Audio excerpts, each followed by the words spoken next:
Continue. Part number 5. No, actually it was 4. And the topic, feeding living creatures on the Yom Tov. Right, that's what there were a few questions about it last time. And it says, it is forbidden on Shabbos, on Yom Tov, to feed creatures whose meals are not one's responsibility. It is permitted, however, to feed those for which one is responsible, such as one's pets on farm animals. This includes both kosher and non-kosher creatures. So meaning what? That you cannot, like for example, you were eating outside, so you cannot throw the crumbs from the bread on the grass or something, right? So why? Because the birds are going to come, and you're not allowed to feed these wild animals.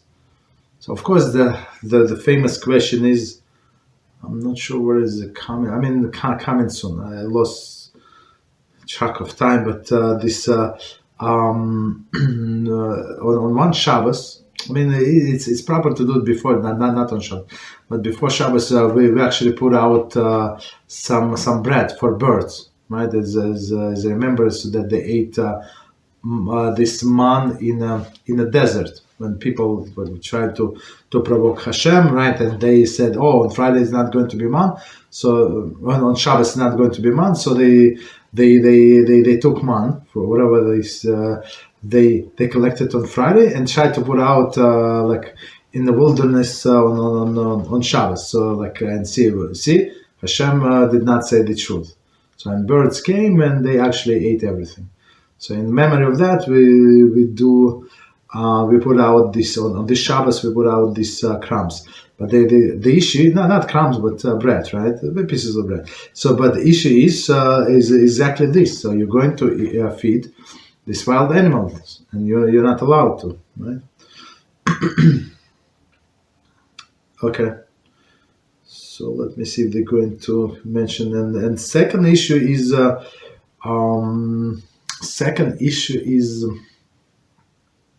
tashlich, right? So tashlich, when we go first day of Rosh Hashanah, or if it's on Shabbos, so it's second day of Rosh Hashanah, we go to the body of water, right? So and there is special like procedure. It's in our siddur, like we do teshuvah and throw out the crumbs in the water, right? And it's preferable to go in the water where they have fish or living creatures. So meaning what? If you throw the crumbs, guess what happened? They're going to eat, right? But those are two exceptions, basically. So let's say, interest in the law of Yom Tov is more stringent than on Shabbos in this respect. So as until now, Shabbos laws were stricter than Yom Tov laws. Now we're going opposite, right? So Yom Tov is stricter than Shabbos, meaning what? When feeding one's creatures on Shabbos, it is permitted to place the food directly in front of them.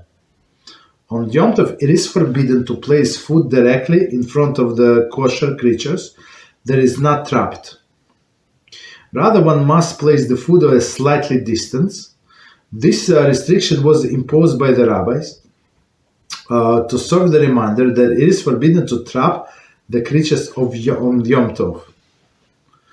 On Shabbos, when the creatures cannot be slaughtered and cooked anyway, the reminder against trapping was deemed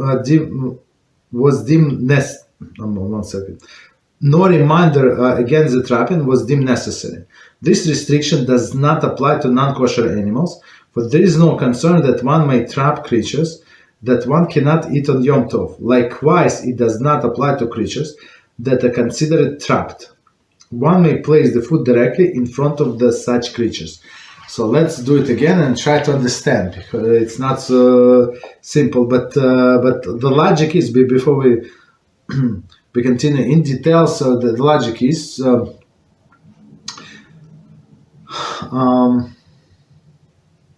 since you're not allowed to trap, so and why would somebody want to trap? To slaughter, since you're allowed to slaughter, so maybe you're going to trap this animal, right? But since on Shabbos there is no no slaughtering, so nobody is going to trap. So that's the basic idea. But let's do it with details. Interestingly, the laws of Yom Tov is more stringent on Shabbos in this respect. When feeding the creatures on Shabbos, it is permitted to place food directly in front of them. Okay. Meaning that when the animal is there, the way I understand, right? On Yom Tov, it is forbidden to place food directly in front of the kosher creatures. Why? Because one might trap it and slaughter it. Okay, so I'm not sure what would be example, because all of our domesticated animals, they are considered to be trapped. They're not afraid of us. They're not running away. So I'm not sure. I mean, maybe they're going to give specific examples. Okay, but straightforward way would be when animal is not there, leave the food and go. Give them the food and just whatever from the place where they eat, they just go. Right. In this case, there is no problem whatsoever. Right, but on Yom Tov, one more time, on Yom Tov, it is forbidden to place food directly in front of the creature, because it would come closer, of course.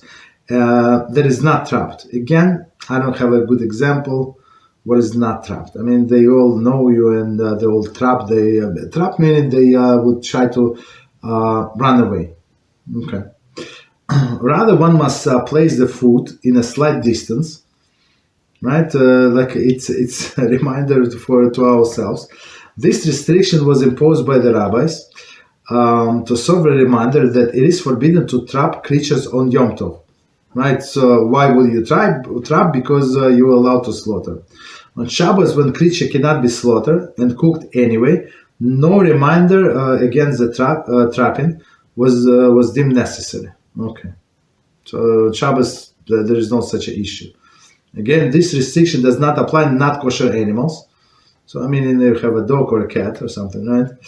For there is no concern that one won't trap the creature that one cannot eat on Yom Tov. So that's I mean, again, I'm not sure what would be example of the